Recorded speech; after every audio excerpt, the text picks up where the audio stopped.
Hello, everyone. It's wonderful to see you here again this morning. And isn't it a gorgeous day? We are so blessed to live where we live. Every day I'm just in gratitude as I look outside or go for a walk and just drink in the glorious sunshine and the warm weather and listening to the song of the birds and looking at all of the beautiful flowers and so on. We truly, truly live in the most amazing place. And I'm grateful to have all of you here with me in this amazing place. So, the last few weeks, I've really felt it important during these times to talk about our personal power. More than ever, I think we need to be in that place where we're examining the power that we have, that we're understanding it, that we're accepting it, that we're thinking about it, rather than going into places of depression and worry as we weather this storm together. From time to time, I have people coming to me saying that they're having a crisis in faith, that they just don't believe in anything anymore, and they want prayer for it. And I was thinking about that this week, remembering that many, many years ago when the book Eat, Pray, Love came out, I read something in it that just struck me in the most profound way. It was a favorite book of mine and of many ministers for quite some time because it had nuggets of absolutely beautiful spiritual truth in it. And so I was remembering Elizabeth Elizabeth Gilbert, who wrote the book, talking about her time in New York City, talking about having a lifelong issue with depression and with loneliness. And one night, when things were particularly bad, she was sitting on the bathroom floor and she had her notebook with her. Her partner was sleeping in the other room. And she said that it always helped her to journal. But that night she was in total despair and she was in total rage. She could not understand why her life was the way that it was. And she scrawled in enormous letters across the page of her journal, "I don't believe in you anymore." Actually, there was an expletive in there that I deleted. And then she just sat there in silence, weeping and in rage. And after a few minutes, she heard a voice inside, and that voice said to her, "So, who are you talking to then?" And I love that. I love that because when I'm speaking with people who say they've lost their faith, I ask them if they've been praying. And they say, yes, they've prayed, but they can't feel any connection, that life isn't working for them. And I tell them this story and I say, so who are you praying to? And all of a sudden that brings back a memory, a feeling of, oh, I must be believing in something. I must have faith in something, or I wouldn't be praying. And Elizabeth went on, later on when she was in Rome, she was going through this again. She'd been on antidepressants for many years. And she put the antidepressants away and decided that she was not going to use them any longer.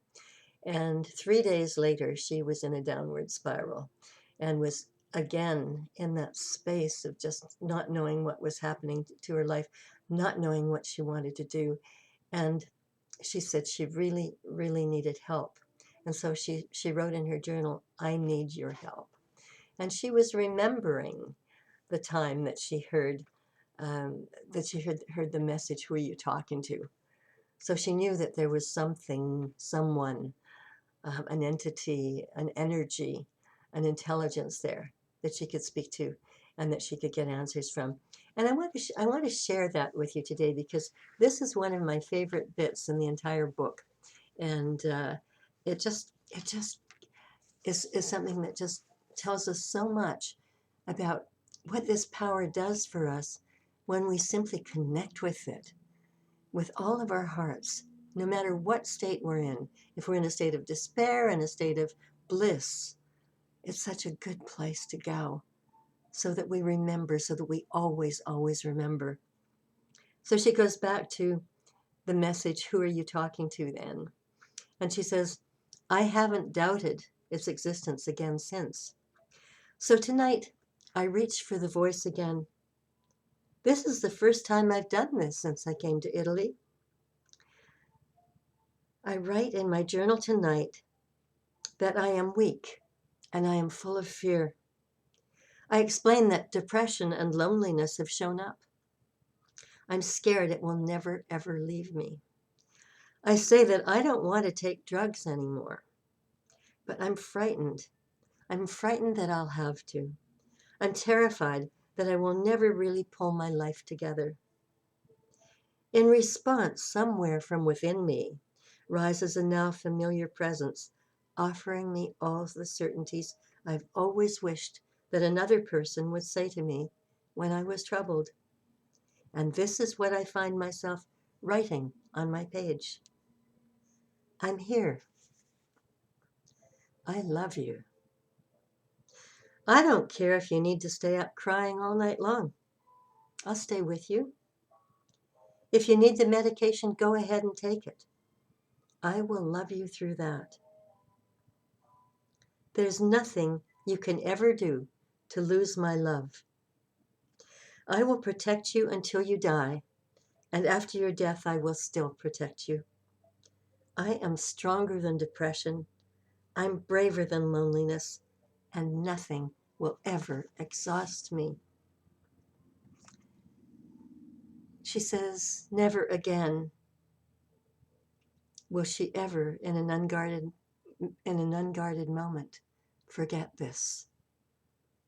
And she writes, I fall asleep, holding my notebook pressed against my chest, open to this most recent assurance.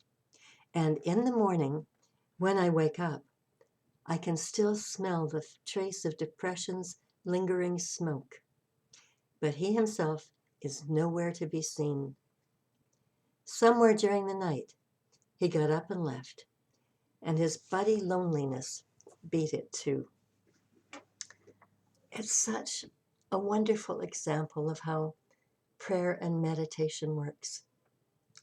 It doesn't matter, write down the question and listen for the answer. Prayer is talking to God, and meditation is listening to God. And so when we take the time, no matter what state we're in, to pray and to listen, we're certain to get answers along the way. Dr. Holmes says that prayer is more effective in some places than in others, and at some times than in others, and with some people than in others. Sometimes it enables us to endure circumstances. And perhaps right now some of us are thinking, well, I'm enduring these times, and so I'm grateful. I'm grateful that I'm doing this. I'm praying to God, and this is happening to me. But Dr. Holmes says that when we're really, really deeply connected, it's not just about enduring something, it's about transforming. It's about our lives transforming. And so right now it's really about deepening our faith. That faith isn't hidden away somewhere. It's inside each of us, deep inside. And the question that we have to ask ourselves is, well, what does that faith look like? It's not that we don't have it, although we may think we don't, and we may say that we don't. We may absolutely believe that. But think about it. There are people who say, oh, heart disease runs in my family. Depression runs in my family. I've never been successful in my life, so I'm not going to be successful now. I've never been in a good relationship, so why should I expect one now? That is faith. It is misdirected faith, and it is a deep and abiding faith when we speak like that, when we believe those things. So we can't say we don't have faith. It's that we might be having faith in the wrong things. And this is the time when we get to change it.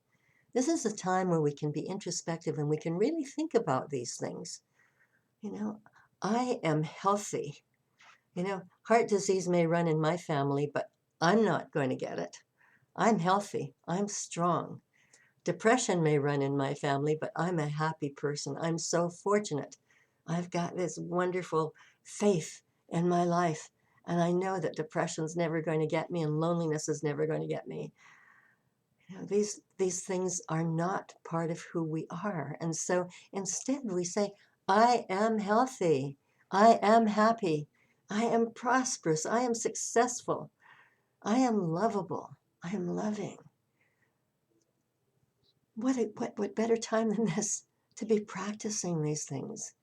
We're not out there looking somewhere for faith. It's not like we're going out looking for a big bowl of it somewhere and we're carrying a pail and we're going to fill it up and take it home with us, kind of like looking for the pot of gold at the end of the rainbow. That's not what it's like.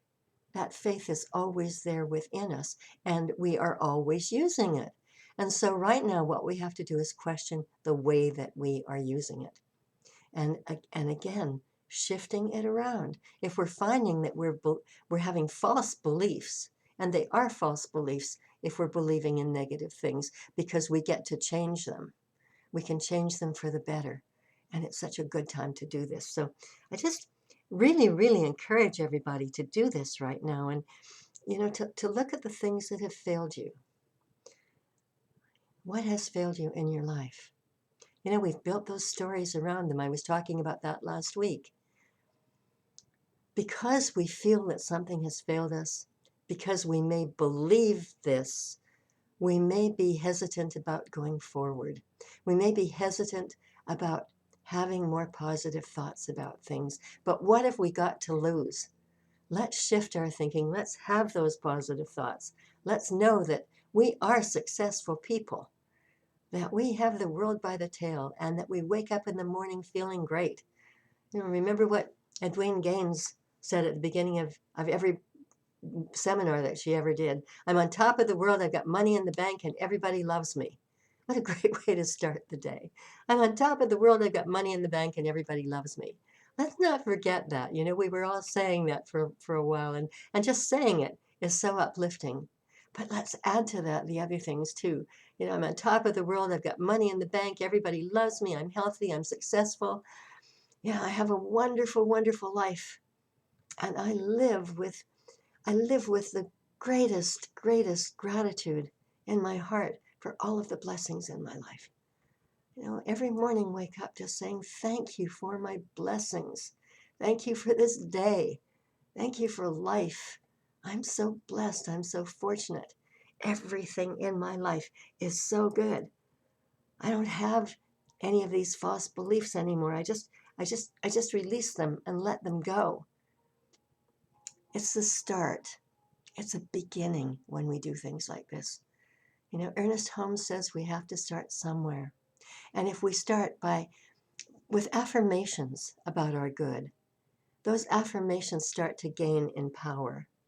And as we pray and as we meditate and as we start to feel ourselves being uplifted as we go along, this becomes more and more powerful. That power is there within us. The power of faith is there. And our faith becomes stronger because as we think this way, we begin to demonstrate these things in our lives. And everything, absolutely everything turns around. This is the time to start working on it if we're not already doing so. Don't believe that you can't. Instead, believe that you can. Right now, what a perfect time to say, I can do it. I can do it. Yes, I can. Yes, I can.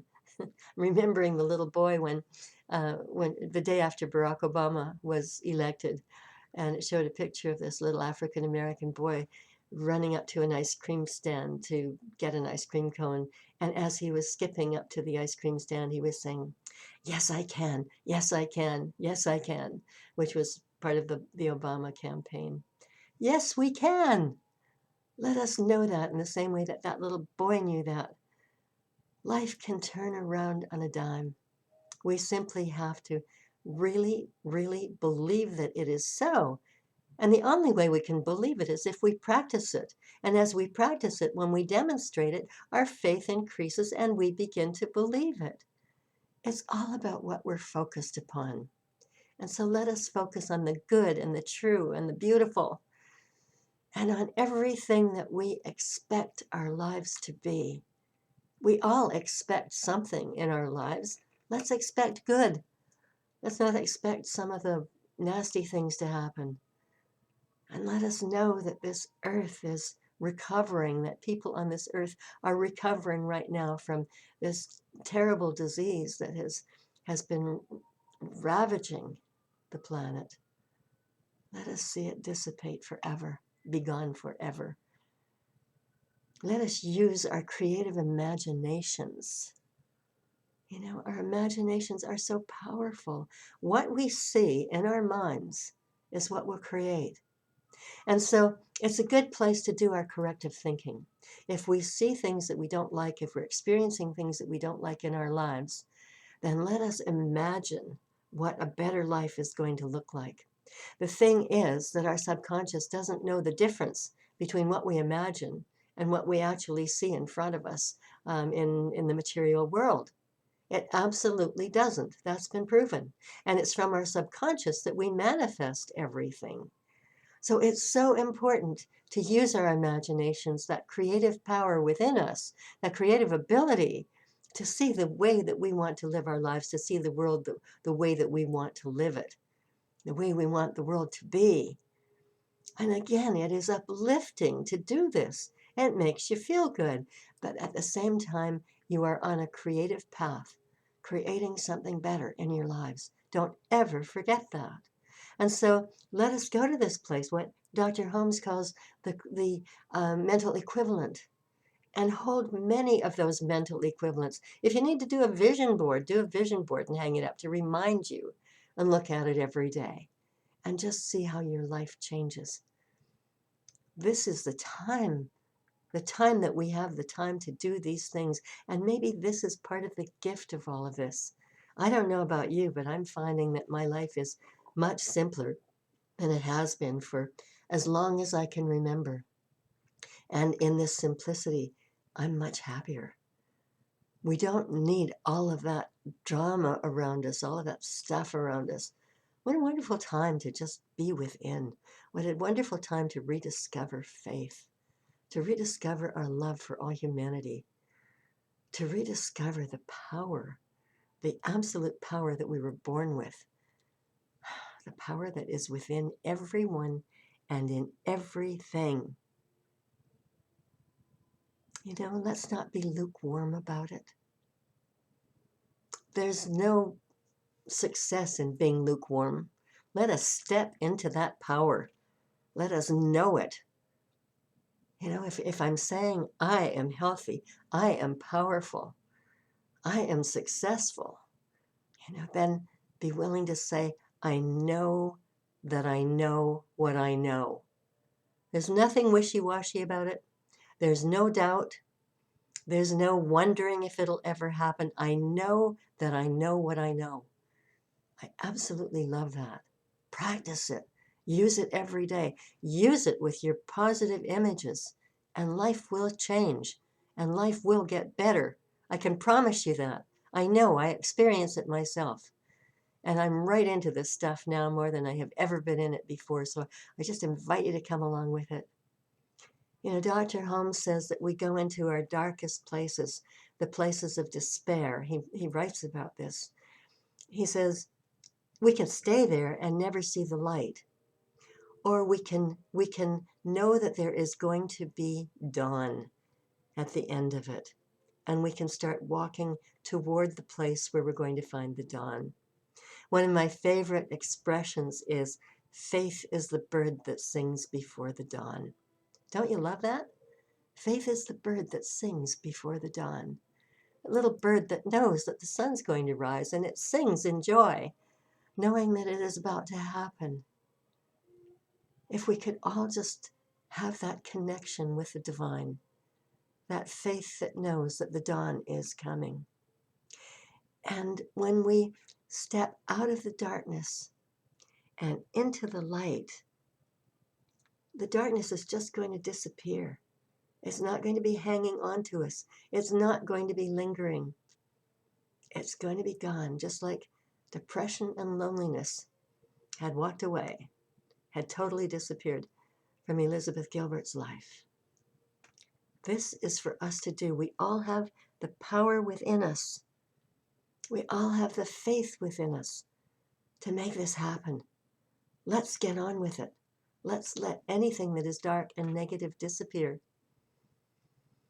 This is the power of faith. Let's use it. And let's use it now. And let's use it every day to come. And so it is. thank you for being with me today. I look forward to seeing you again next week. And as I'm always saying these days, this is the time we pass the basket.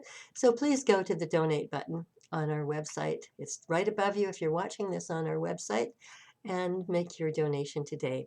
We want our center to be healthy and waiting for us when we return to be together again. I can't wait for those days to happen when we can all be in one another's presence again. It's going to be an exciting day. And if you happen to be watching this on Facebook, then please tune into our website at www.cslvictoria.org, and you can make a donation there by pushing the donate button.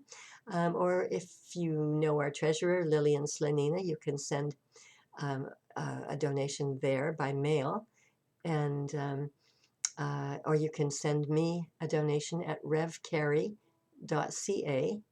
That's REVCARRIE at shaw.ca, and make it an e-transfer, and I will send Lillian your information so that she can issue a tax receipt for you when the time comes. Blessings on your lives. Blessings on this wonderful week ahead. Blessings on all of you. Let us be so grateful for all that we have in our lives and grateful for this time together. I look forward to seeing you again next week. And so it is. And until then, just be, be gentle on yourselves. Honor yourselves. Be positive with yourselves. And know that life is good. On top of the world, money in the bank, and everybody loves you. I love you. And so it is.